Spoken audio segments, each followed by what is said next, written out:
Hello, I saw a very disturbing video by deGeneres, and it was looked like she didn't even choose the title of the video.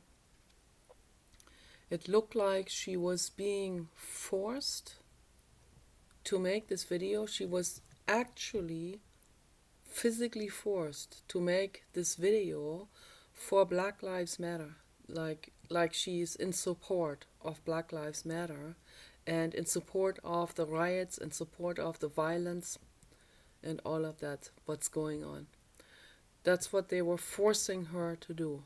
That's what I think. I believe that her house was invaded. I believe that she was shoveled around, that she looked completely beaten up and forced to kneel down on her lawn, and in broad daylight, someone holding the camera, holding a mobile phone, which may not even have been her own, may have been someone else's even, or they used hers by force, and was looked like definitely was just a mobile phone camera, shaky and all of that.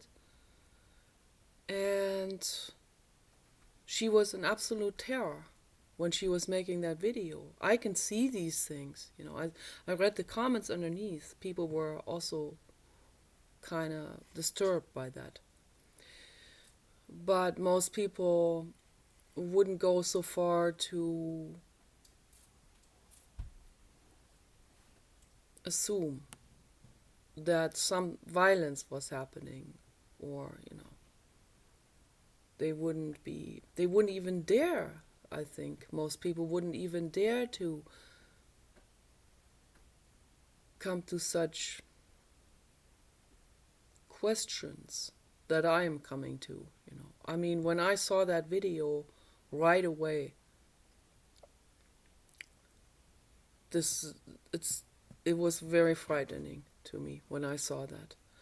I was really wondering what's going on there.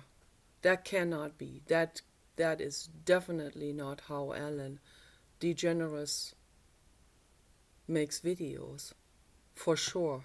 She's always very calm and composed, always very feeling good, trying to make people feel good, upbeat, always there to make other people feel better. She was in a state of fear and terror. That's what it looked like.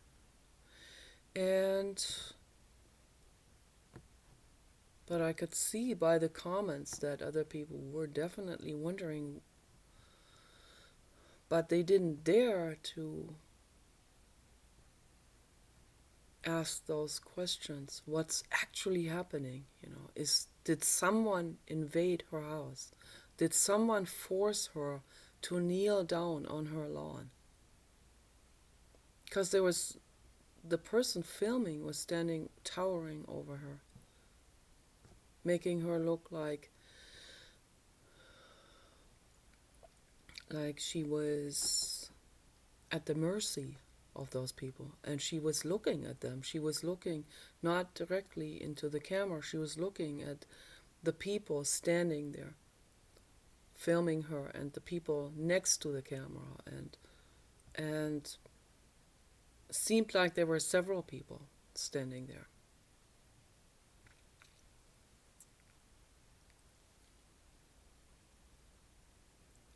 And she was forced to make this video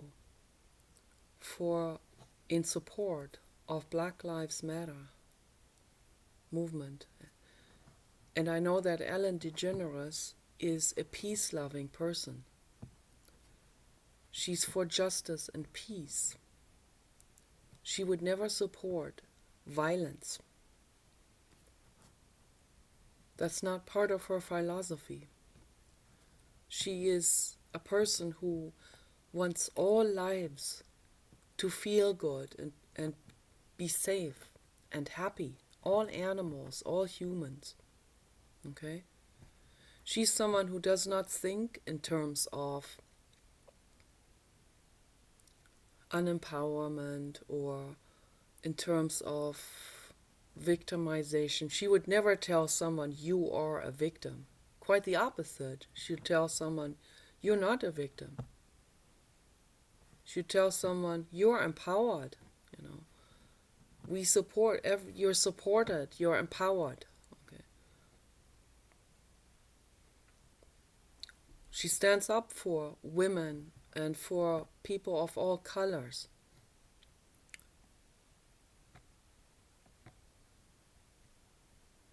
She's a feminist. She's a peace lover, a justice lover.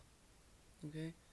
And for people to go into her house and force her like this, which I think is what's going on, that's just absolutely frightening to me. And I wanted to make this video.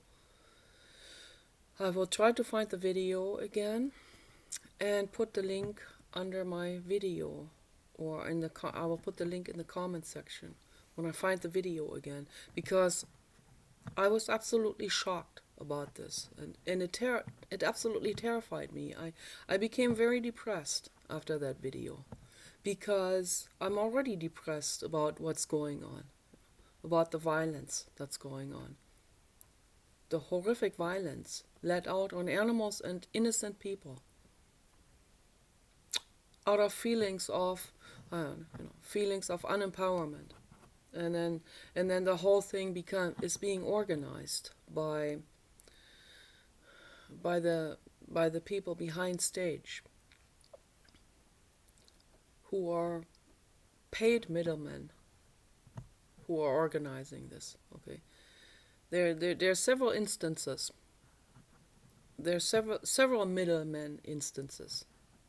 Okay, that are orchestrating this whole thing, that are organizing this thing. And it goes all the way back to George Soros, the corporate agenda, and some of the people, not all of the Rothschilds. There are some good Rothschilds, definitely. Yeah. But there are some Rothschilds that have very definite interest in keeping their dynasty going. And these people are afraid of Donald Trump. They are afraid that Donald Trump will bring justice, just as much as they were afraid of Muammar Gaddafi. They were afraid of Muammar Gaddafi in Libya, bringing down the entire monetary system, because he was creating something amazing. Muammar Gaddafi, God-level soul, real high-minded person who was trying to really help. He was trying to end poverty in his country. The people loved him. He was giving money to people. He was doing all kinds of things to empower people, to create really fair wages, and to make sure of this. And he wanted to change the monetary system, because he knew the monetary system is geared towards market enslavement. And that's what it is. So he wanted to create a monetary system that is based on actual value backup, not the empty IOU, empty whatever agreements, value papers, which our money is, which checks are, which credit cards are. It's there's no more money that's even backed up by this. This is like empty money. It's money in theory. If everyone wanted to actually get their money, they wouldn't have all that money available. And if they had to print this up, then the money would become worthless. So there's a whole lot of corruption going on. A whole lot of credit card corruption. And Barack Obama is all the way immersed in this corruption. He bailed out the banks. They should never have been bailed out. It's horrific what has been going on, what had been going on during the Bush era. I'd really say Dick Cheney was the president. Yeah. Dick Cheney administration and the Obama administration. 16 years of extreme corruption. Most people don't know about this. This is real serious, okay? And the corporate agenda, they see Donald Trump as a threat because Donald Trump is one of these extreme rare gems in politics who want to make things better, like Muammar Gaddafi. I don't know about the other people that were assassinated. I don't know very much about Arafat, but I can imagine maybe he too wanted to make things better. Maybe he wanted to revolutionize things as well, and that's why they killed him. They poisoned him. They poisoned Yasser Arafat. So, and they assassinated Muammar Gaddafi because Gaddafi wanted to revolutionize the monetary system, and that would have brought down the entire Rothschild dynasty. Can you imagine if they suddenly are, all of this wealth that they have, which is basically IOU wealth. That's how the banking system works. It's like an empty money guarantee. But what if that entire system comes down? Then they suddenly, all that wealth that is sort of where they hold a certificate for it, this is what they owe me, what these banks owe me if I wanted to dissolve my account. Or, if they don't have the money there, they would have to give that in gold bars or something. In something, they don't even have that available. These kind of sums. So their sums are basically illusions. And the illusion would, the truth will shine its truth light on it. And then the illusion will be seen as that what it is, as the illusion. And the moment you look at the illusion situation as that what it is, an illusion, then it is just an illusion, and the money is just an illusion. And suddenly these extremely wealthy people, we don't even know how much money they have. I think they exceed. I think a lot of those people in that family, not all of them, and this dynasty, if someone has the name Rothschild, that doesn't automatically mean that person is part of that. There are people that in the Rothschild dynasty, or in this family, there's a lot of people that have my last name to my actual last name. I don't know these people. So the same with the Rothschilds. There are good people, there are bad people, there are people in between, there are all kinds of people, there are even poor people that have that name, that belong to that family. There are only the few, like less than 1%, maybe 0.1% of that family, of that lineage, of all these cousins and brothers and sisters in that family, that many don't even know each other. Only like 0.1% that are holding most of the wealth, that have this corporate interest. And they're afraid of Donald Trump. And so what they're doing is they're orchestrating this.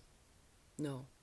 And it's scaring me very much what's happening. They're orchestrating this chaos to make people not vote for Donald Trump. So now that makes me push back harder, okay? That makes me say, you must vote for Donald Trump to bring this corruption to an end, okay? You guys take care.